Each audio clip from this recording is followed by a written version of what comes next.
Saludos, estimados estudiantes. Este es el primer video del tema manejo de memoria.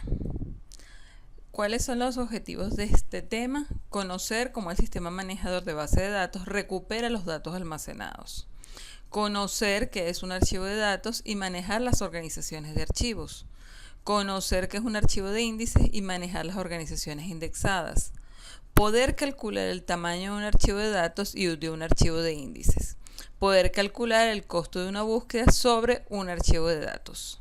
Entonces, viendo los objetivos, vamos a ver la agenda. En el caso de este primer video, vamos a ver el acceso a la base de datos.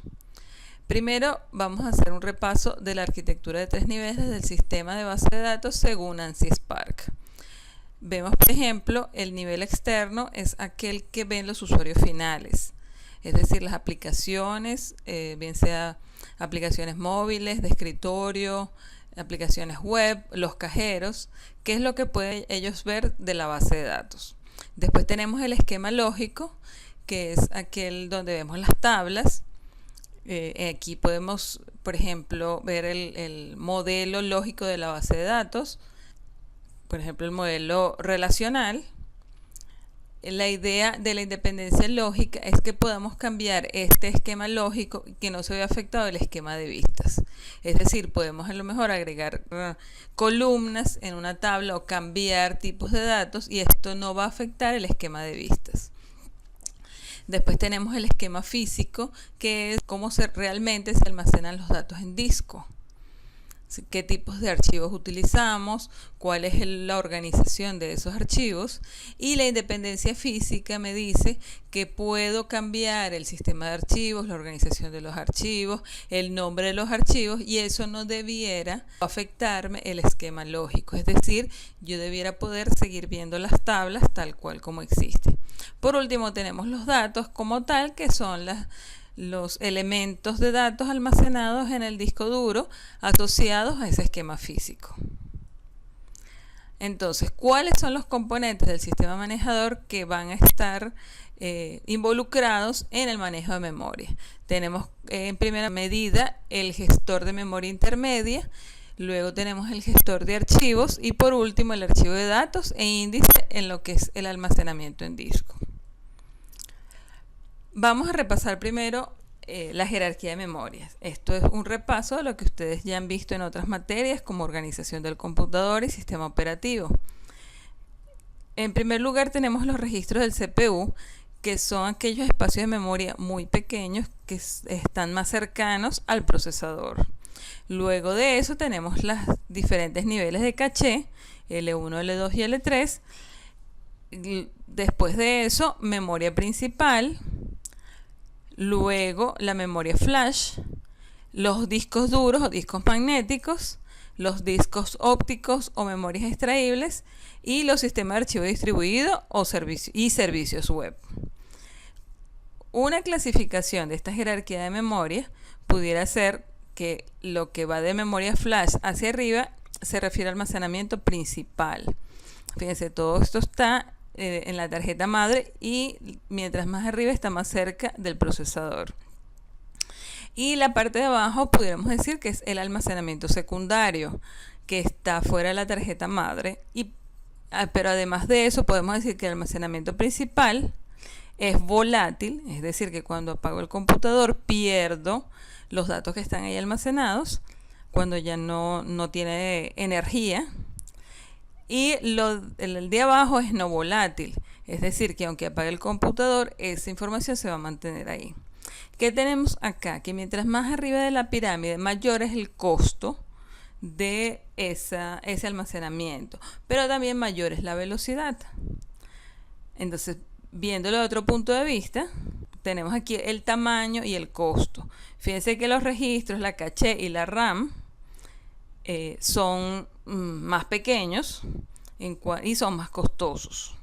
Y el disco duro o el disco óptico y el almacenamiento externo, como la nube, tienen tamaños que van del orden de los terabytes, los petabytes, y cada vez va agrandándose este tamaño, lo que los hace más accesibles o mucho más baratos.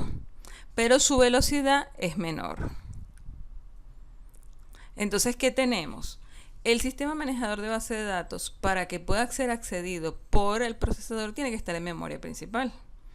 Y la base de datos, los datos que están almacenados, están en memoria secundaria. ¿Qué es el acceso a la base de datos? Es que los datos que están en la base de datos sean llevados a memoria principal. Entonces, primero el sistema manejador decide cuál registro almacenado necesita, y si no está en memoria principal, le hace una solicitud al manejador de archivos. El manejador de archivos verifica cuál página o bloque del disco contiene el registro y lo solicita al manejador de disco. El manejador de disco determina la posición física de la página solicitada en el disco y realiza la operación de entrada-salida necesaria. Luego de esto, entonces, los datos son enviados al manejador de disco y este a su vez envía la página completa donde está el registro al manejador de archivos, quien lo envía a su vez al sistema manejador de base de datos como un conjunto de registros. Y así se lleva un bloque de disco a memoria principal en un marco de página. El manejador de disco es un componente del sistema operativo subyacente, encargado de todas las operaciones físicas de entrada-salida, y muestra el disco como una colección lógica de conjuntos de páginas o segmentos. ¿Qué es un segmento de páginas? Se compone de un grupo de páginas de tamaño fijo en kilobytes. Posee un identificador único de páginas. Cada página se identifica mediante un número de páginas únicas dentro del disco. Los segmentos no tienen páginas en común, es decir, no se solapan, y el manejador se encargará de la correspondencia entre el número de páginas y direcciones físicas del disco. ¿Qué operaciones realiza el manejador de disco? Leer la página P del segmento conjunto C, reemplazar la página P del conjunto de páginas C, añadir varias páginas nuevas al conjunto de páginas C y eliminar una página P del conjunto de páginas C. El manejador de archivos permite que el sistema manejador de base de datos perciba al disco como un conjunto de archivos almacenados, es decir, hace la correspondencia entre un archivo y un conjunto de páginas. Administra los registros almacenados en la base de datos, permite al sistema manejador de base de datos olvidarse de los detalles de entrada-salida de páginas y pensar en términos de archivos y registros almacenados. Entonces, un conjunto de páginas contiene uno o más archivos. Un archivo posee un identificador único dentro del disco y cada registro dentro del archivo posee un identificador relativo único dentro del archivo. La unión del identificador de archivo con el identificador de registro hace que cada registro pueda ser identificado de manera unívoca.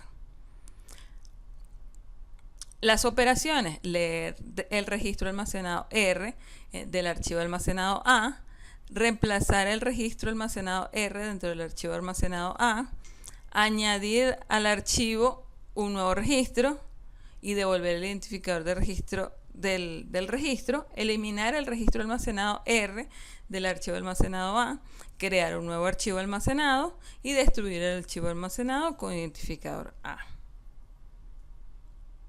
Entonces, hasta el momento pudimos cumplir con el objetivo, conocer cómo el sistema manejador de base de datos recupera los datos almacenados. Muchas gracias.